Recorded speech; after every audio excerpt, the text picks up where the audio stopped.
सिमत जुर्अतो हिम्मत का है इजहार, सीधी बात रिवायात सहाफत का अलम बरदार, सीधी बात। नाज़रीन गिरामी अस्सलामु अलैकुम वरहमतुल्लाहि वबरकातुहू। सीधी बात की ताज़ा तरीन प्राइम टाइम में आप लोगों का इस्तकबाल है। नाज़रीन गिरामी में अंसार अजीज़ नदवी इस वक्त आप लोगों के सामने कुछ अहम तरीन ख़बरें, कुछ वायरल वीडियोस और कुछ तनकीदी तज्ज़िये लेकर के हासिल हुआ। नाज़रीन इस तरह से लव जिहाद क़ानून पर गुजरात हुकूमत को सुप्रीम कोर्ट से बड़ा झटका लगा है और गर्मी निकालने वालों की भाप निकल गई है कहते हुए अखिलेश यादव ने जवाबी हमला किया है। तो यूट्यूब के कवानीन की खिलाफ वर्जी करने पर किस तरह से एक मशहूर टीवी संसद टीवी की यूट्यूब चैनल को जो है पूरी तरह बंद कर दिया गया। तो वहीं पर पीने का पानी समझ कर के जहरीला पानी पी लिया तो किस तरह से बच्चे को जो है इस वक्त आग लगी और जिस्म झुलस गया। नफ़रत फैलाने वाले नरसिंहानंद को, उसके सौदागर को, इस वक्त नफ़रत के पुजारी को जो है ज़मानत मिली है। मुलजिम आशीष मिश्रा की रिहाई की सूरत में राकेश टकेत ने जेल के बाहर धरना देने का ऐलान किया है। तो देखिए अब हिंदुस्तान ने भी यूक्रेन मामले में कहा अपने हिंदुस्तानियों को कि वापस लौट आएँ, हालात ख़राब होते जा रहे हैं। वहीं पर उमर अब्दुल्ला ने कर्नाटक में कश्मीरी तलबा की मुबैना प्रोफाइल बनाने की मजम्मत की है। इमरान मसूद ने आखिर क्यों हाथ जोड़कर योगी से कहा कि आज़म खान को रिहा कर दो। और वहाँ पर अबू धाबी में सदर रजब एर्दोगान की आमद पर किस तरह वायरल हो रही हैं वीडियोस, ये सारी चीज़ें मैं आप लोगों के सामने रखूं। उससे पहले आप लोगों से दरख्वास्त है कि जिन अहबाब ने हमारे चैनल को सब्सक्राइब नहीं किया है सब्सक्राइब कर लें। हमारी इन वीडियोस को दूसरों तक पहुंचाने में हमारी मदद करें, लिंक को शेयर करें। इदारे की मजबूती नाज़रीन गिरामी आप लोगों की मजबूती है और आप जानते हैं कि इस वक्त आपको करना क्या है और सारी तफसीलात नीचे दी जा रही हैं इदारे की मजबूती के लिए। नाज़रीन गिरामी सुप्रीम कोर्ट से लव जिहाद एक्ट पर राहत की उम्मीद कर रही गुजरात हुकूमत को बड़ा झटका लगा है। जस्टिस अब्दुल नज़ीर और जस्टिस कृष्णा मुरारी की बेंच ने गुजरात हाईकोर्ट के जरिए उस कानून की बाशिकों पर आयद करदा पाबंदी को ख़त्म करने से इनकार कर दिया है और कहा है कि वह हाईकोर्ट के उस फैसले में मुदाखलत नहीं कर सकती।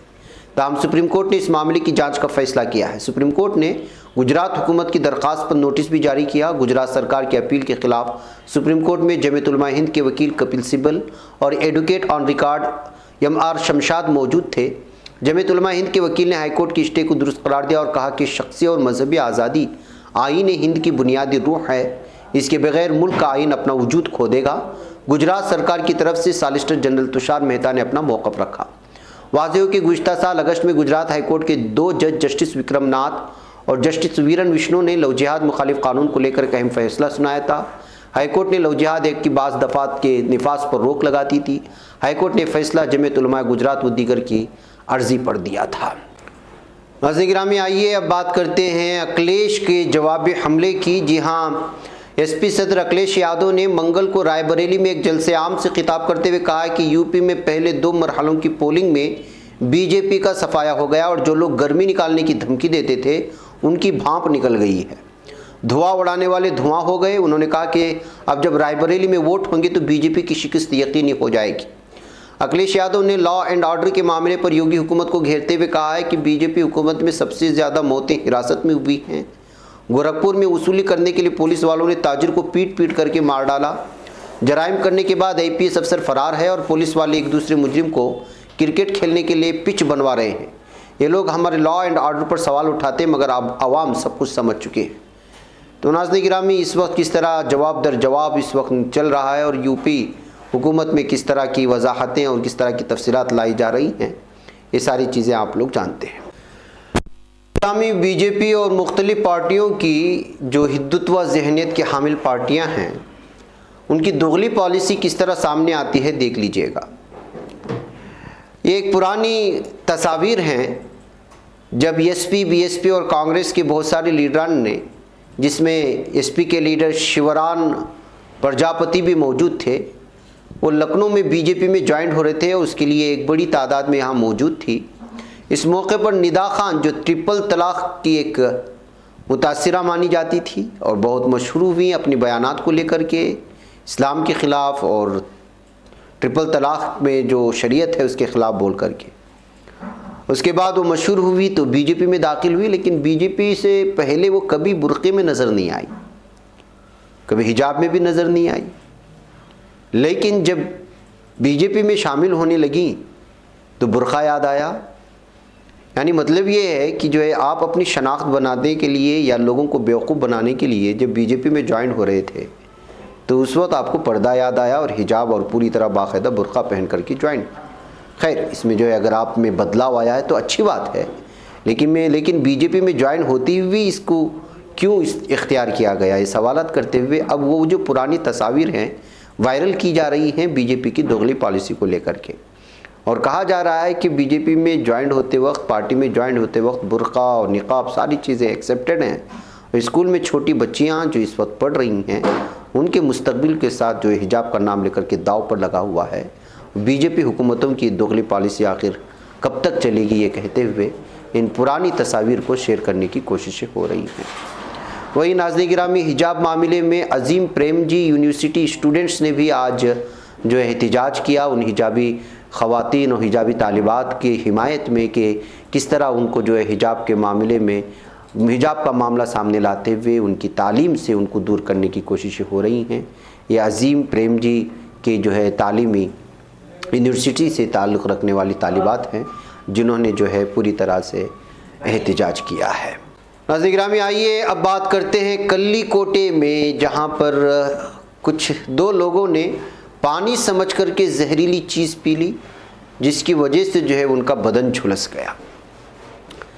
दरअसल दो तलबा यहाँ कल्ली कोटे के वरक्कल बीच जो कि केरला में आता है वहाँ घूमने की नीयत से गए थे, जिनका नाम सबीद और मोहम्मद बताया गया है। और यहाँ पर जो आम के सिलसिले में मुख्तलिफ़ किस्म की चीज़ें बेची जाती हैं बीच के बगल में, वहाँ पर जो है उन्होंने कुछ आम की चीज़ें खाईं और उसके बाद उसके बगल में रखी हुई एक पानी जैसी शय को पानी समझ करके पी लिया।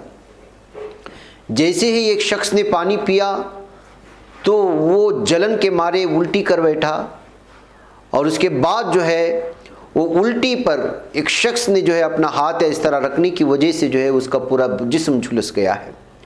तो नाज़रीन गिरामी, किस तरह से बहुत ही भयानक चीज़ें होती हैं। इस वजह से जो है हर चीज़ को पानी समझ करके पीना एक ख़तरे से खाली नहीं होता। अब दोनों को कल्लीकोटे मेडिकल कॉलेज में ज़ख्मी हालत में दाखिल कराया गया था और इब्तिदाई इलाज के बाद उनको मज़ीद इलाज के लिए दीगर इलाके में भेजा गया है जिसको पय्यन्नूर कहा जाता है। तो नाज़रीन गिरामी, ख़बर सामने रखने का मकसद ये होता है कि रास्ते में जो चीज़ें बीच पर मिलती हैं खाइएगा ज़रूर तहक़ीक़ करने के बाद, लेकिन इस सिलसिले में पानी समझ कर के हर चीज़ को पीना जो है वो ख़तरे से खाली नहीं होता, इसलिए छानबीन बहुत ज़रूरी होती है। नाज़रीन गिरामी, उधर देहरादून से ख़बर आ रही है कि मुसलमान ख़वातीन के ख़िलाफ़, मुसलमानों के ख़िलाफ़ हमेशा से नफ़रत फैलाने वाला और नफ़रत फैला कर के इस सिलसिले में जेल में जाने वाला, हिरासत में लिया जाने वाला नफ़रत का सौदागर दासनाथ देवी मंदिर का लीडर नरसिंगानंद को जो है इस वक्त ज़मानत मिल गई है। उत्तराखंड कोर्ट की जानिब से आज मंगल के दिन ज़मानत मिली है। ज़िला एडिशनल सेशन जज भरत भूषण पांडे ने इनको ये ज़मानत दी है। बगैर उनको ज़मानत मिलने के बाद जो है अब अलग अलग तरह के तबसरे सामने आ रहे हैं कि इस तरह नफ़रत फैलाने वालों को इस कदर जल्दी किस तरह से जो है पूरी तरह ज़मानत मिल जाती है। नाज़रीन, आपको मालूम होना चाहिए कि आशीष मिश्रा की रिहाई को लेकर के किसान लीडर राकेश टिकैत ने धरने की तंबीह दी है। जी हाँ, लखीमपुर तशद्दुद मामले के मुलजिम आशीष मिश्रा की रिहाई से मुतालिक किसान लीडर राकेश टिकैत ने धरने की तंबीह देते हुए कहा कि अगर उनको छोड़ाया गया, उनको ज़मानत दी गई और बाहर आया तो फिर जेल के बाहर ही धरने पर बैठ जाएंगे किसान। वाज़ेह है कि लखीमपुर में किसानों पर गाड़ी चढ़ाने की मुलजिम आशीष मिश्रा की आज शाम तक रिहाई हो सकती है। फ़िलहाल जो मुमकिन वक्त है वो 5 बजे बताया गया था। इस ताल्लुक़ से अभी तक रद्दअमल ज़ाहिर करते हुए राकेश टिकैत ने कहा कि हम धरना देने के लिए तैयार हैं। जो किसानों का कातिल है उसको इस कदर जल्दी ज़मानत मिलना ये नाइंसाफ़ी है। नाज़रीन, अब हिंदुस्तान भी यूक्रेन मामले को लेकर के संजीदा हो गया है। जी हाँ, रूस और यूक्रेन के दरमियान गुज़श्ता कई दिनों से रस्साकशी का माहौल कायम है और दोनों ममालिक के दरमियान जंग का ख़तरा बढ़ता ही जा रहा है। एक तरफ जहां यूक्रेन के सदर ने अपने फेसबुक पोस्ट के ज़रिए दावा करते हुए कहा कि कल रूस की तरफ से यूक्रेन पर हमला किया जा सकता है, वहीं अमेरिका की तरफ से भी बगैर किसी तंबीह के रूस की तरफ से हमला किए जाने का अंदेशा जाहिर किया जा रहा है। इसी के चलते भारत ने एडवाइजरी जारी करते हुए अपने शहरियों को यूक्रेन छोड़ने के लिए कह दिया है। राजधानी क्यू में वाक़ हिंदुस्तानी सफारत खाने ने यूक्रेन पर रूसी हमले के मंडलाते ख़तरे के दरमियान वहाँ वाक़ हिंदुस्तानी तलबा, खुसूसन उन तलबा को जिनका रहना ज़रूरी नहीं है, वतन वापसी का मशवरा दिया है। तो नाज़रीन गिरामी, इस वक्त किस तरह की सूरत हाल बनती जा रही है यूक्रेन और रशिया और फिर अमेरिका के दरमियान, इसे आप साफ़ और वाज़ेह तौर पर समझ सकते हैं। नाज़रीन गिरामी, इमरान मसूद ने योगी से हाथ जोड़ करके आज़म खान की रिहाई की दरख्वास्त की है, जिसकी वजह से वो सुर्खियों में आ गए। समाजवादी पार्टी के रहनुमा इमरान मसूद ने पीर को योगी आदित्यनाथ पर जोर दिया कि वो आज़म खान को जेल से रिहा करें। मसूद का यह बयान एक ऐसे वक्त में आया है जब सीएम योगी ने आज़म खान को लेकर अखिलेश यादव को निशाना बनाया था और उन्होंने पीर को ANI से बातचीत करते हुए कहा था कि अखिलेश खुद नहीं चाहते कि आज़म खान जेल से बाहर आएँ। आज़म के जेल से बाहर आने पर अखिलेश की कुर्सी ख़तरे में पड़ जाएगी। इसके जवाब में जो है इमरान मसूद ने ये वजाहत और ये पेश करने की कोशिश की है कि दरअसल योगी के इशारे पर उनकी रिहाई नहीं मिल रही है, जबकि योगी का मानना है कि अखिलेश खुद आज़म खान को जेल से बाहर देखना नहीं चाहते। नाज़रीन गिरामी, आइए अब चलते चलते बात कर लेते हैं अबू धाबी की, जहां पर एर्दोगान पहुंच चुके हैं। अलग अलग तरह की तस्वीरें और वीडियोस उनके यहाँ पर आ रही है। बहुत बड़े पैमाने पर UAE में तुर्की के सदर का जो इस्तकबाल किया गया है। सदर रजब तैयब एर्दोगान मुत्तहिदा अरब इमारात के दौरे के दूसरे रोज़ दारुल-हुकूमत अबू धाबी में अपनी मसरूफियात मुकम्मल करने के बाद दुबई रवाना हो गए। एर्दोगान ने Dubai expo 2020 leadership expo field में मुत्तहिदा अरब इमारात के नायब सदर, वज़ीर-ए-आज़म और दुबई के अमीर शेख मोहम्मद बिन राशिद अल मखतूम से भी मुलाकात की। दोनों रहनुमाओं ने बाद में वफूद के दरमियान होने वाली मुलाकात में अपने अपने वफूद की क़ियादत की। सदर एर्दोगान ने अपने दौरे के दौरान विजिटिंग बुक में अपने तासुरात भी कलमबंद करते हुए लिखा कि मुझे तुर्की के कौमी दिन के नाम से मंसूब एक्सपो 2020 दुबई की नुमाइश की क़ियादत और मेज़बानी करने पर बड़ी खुशी हुई है। मैं इस मौके पर अपने प्यारे अजीज़ भाई अल मखतूम की गर्मजोशी का शुक्रगुजार हूँ।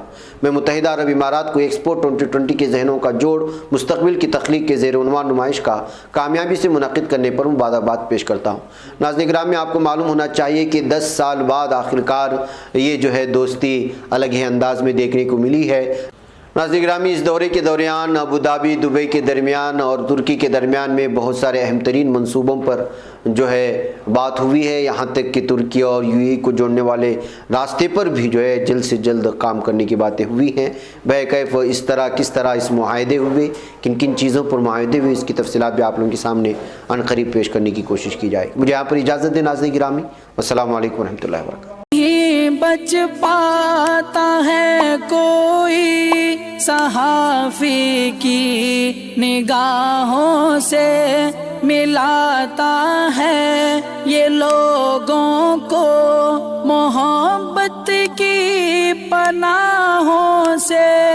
करम और दर्द मंदी का है एक संसार, सीधी बात अज़ीमत जुर्अतो हिम्मत का है इज़हार, सीधी बात अज़ीमत जुर्अतो हिम्मत का है इज़हार, सीधी बात। ये चैनल हक निगर बन कर कुचल देता है फितनों को।